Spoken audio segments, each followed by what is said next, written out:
As we know, Team Haney is obsessed with Gervonta Tank Davis. And with Gervonta Davis and Ryan Garcia having their press conferences about a week and a half ago, I told y'all, I warned y'all that we would be seeing Bill Haney popping up doing interviews about Gervonta Tank Davis. And I got to give Bill some credit. He held out for as long as he could. The press conferences was about a week and a half ago. I thought he would have popped up that weekend after the press conferences. But he held out for as long as he could. But I guess he just couldn't take it no more. That hating shit was eating at his soul. He was arguing with himself. I know he was arguing with himself. Yo, I'm not a hater. What's this feeling coming over me? Why do I want to talk about Gervonta Davis so bad? And he was fighting it. He was fighting that shit hard. But it finally overtook him. He couldn't fight it no more. Talking about Gervonta Davis and Gervonta Davis himself is like heroin to Bill Haney. That's his addiction. Gervonta Tank Davis. And just like an addict, Bill compromises himself, all his morals and everything he stands for to feed his addiction. Everything, all that shit goes out the window. All that, I'm a real nigga from Oakland. I'm from the streets. I've been shot. I've been in the feds. All that goes out the window when it comes to talking about Gervonta Tank Davis. But Bill was on the live with Hardcore Boxing News, and he got some of that hate off his chest. So anybody can be the face of boxing then, right? Yeah. So that don't mean shit. Don't mean shit. So what I'm saying is, so let's establish the face of boxing don't mean shit. Once we got past the fact that we're not trying to do nothing that don't mean shit that anybody can do, but to have them belts, all four of them in the lightweight division, ain't nobody ever did that. That's a fact. Devin made history. He became the first 4-belt undisputed champion in the history of boxing at lightweight. And he also made some more history while he was doing it. He became only the second boxer to win undisputed by only beating one champion. Just like Jermaine Taylor took all the belts from Bernard Hopkins, Devin Haney and Jermaine Taylor are the only two undisputed champions in history that didn't unify those belts by fighting multiple champions. And just like Jermaine Taylor, Devin Haney can't punch his way through a wet paper bag. And once he stepped in the ring with a real puncher, he got his ass knocked out. And we know history tends to repeat itself. So will we be seeing this again? Is Devin Haney's this generation Jermaine Taylor? We'll see. Well, we know Jake Paul just had a big gate. He's not a, you know what I mean? But I'm saying is he makes the same money. So it's another attraction in town, right? You see up around here, it's a bunch of attractions. I just never, and since Dev, he got in the game at 8 years old, it wasn't to be attraction, it was to be one of the greats to ever put on a pair of gloves. Now, as you see, the hate runs so deep in Bill Haney that he's lying to himself. I told y'all, these people be lying to themselves and get delusional when it comes to Gervonta Davis and getting that hate off for Gervonta Davis. He said being the face of boxing doesn't mean anything. Being an attraction doesn't mean anything. And that's cat. All the greats have been attractions. Sugar Ray Leonard was an attraction. Floyd Mayweather was an attraction. Muhammad Ali, Mike Tyson were attractions. People wanted to see them fight. That always played a part in being great.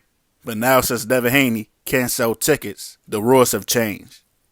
Because Devin Haney can't sell 5,000 tickets in his hometown of Las Vegas, the rules have changed. Because Shakur Stevenson, without all the gimmicks and without all the clout chasing, can go to Las Vegas, Devin Haney's hometown, and do a $1.6 million gate and sell 10,000 tickets, more than double the amount that Devin Haney has ever sold in his hometown. The rules have changed. Bill, I understand, bro. I know it hurts to feel like you got the best fighter in the world, but nobody cares to see him fight. And the guy that y'all think y'all better than is out here doing back-to-back $5 million gates, selling out every city he goes to.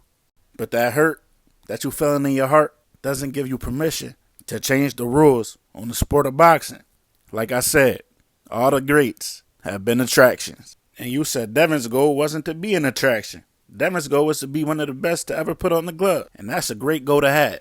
And I understand why y'all would be jealous of Gervonta Davis, who stated his goal was to make money.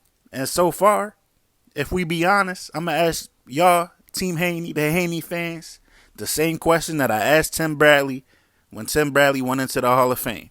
If Gervonta Davis and Devin Haney retired today, would Devin Haney be undisputed and everything that y'all think about Gervonta Davis?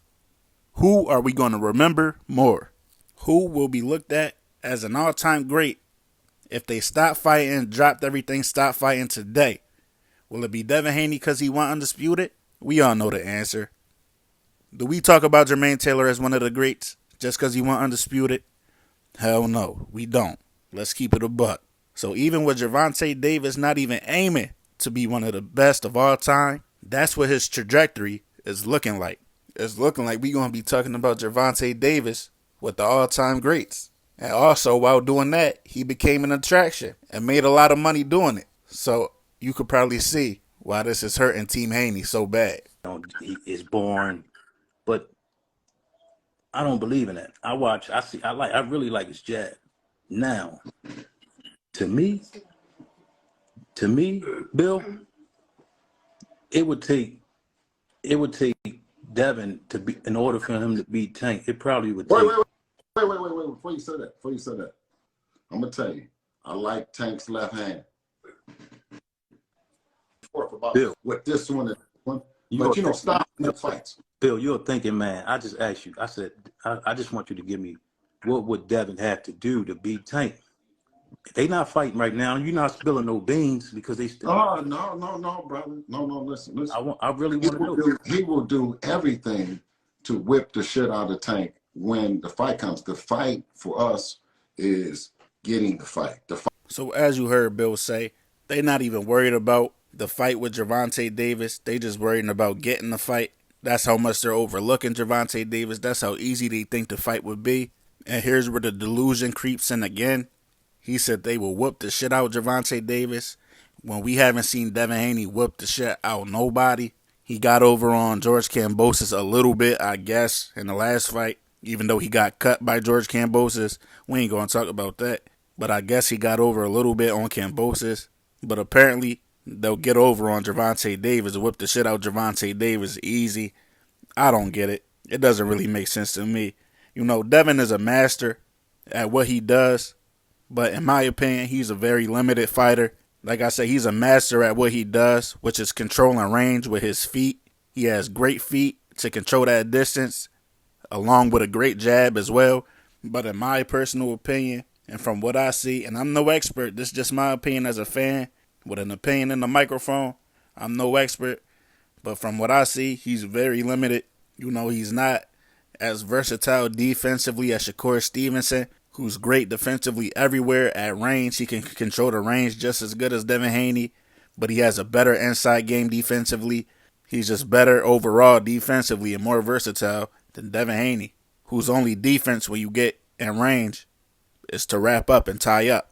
And on the offensive side, you can't even compare him to Gervonta Davis. When you think of Devin Haney offensively, all you think about is that jab. That's it. You don't think about a right hand. You don't think about anything else. You know what Floyd had his jab. Floyd had his lead right hand, that counter right hand. Floyd had a lot of things. Even Shakur is more versatile offensively than Devin Haney. And with Gervonta Davis, we know he has that double jab. He doubles that jab up, and then he'll shoot that left hand to the body or to the head straight, or he'll loop it, so you can't really tell. And he's good faking it with his eyes, so you can't really tell which way he's going to throw that left when he doubles that jab up. And we also know that he got that uppercut. We know he got that left uppercut to the body, to the head. We know he got that right hook over the top on conventional fighters because he's a southpaw. We know he throws that.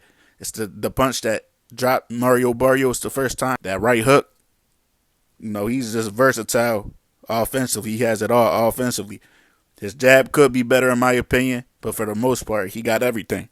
And you see, when Hardcore Boxing News said he likes Devin Haney's jab, you know, Bill got in his feelings and got emotional, talking about, well, I like Tank's left hook.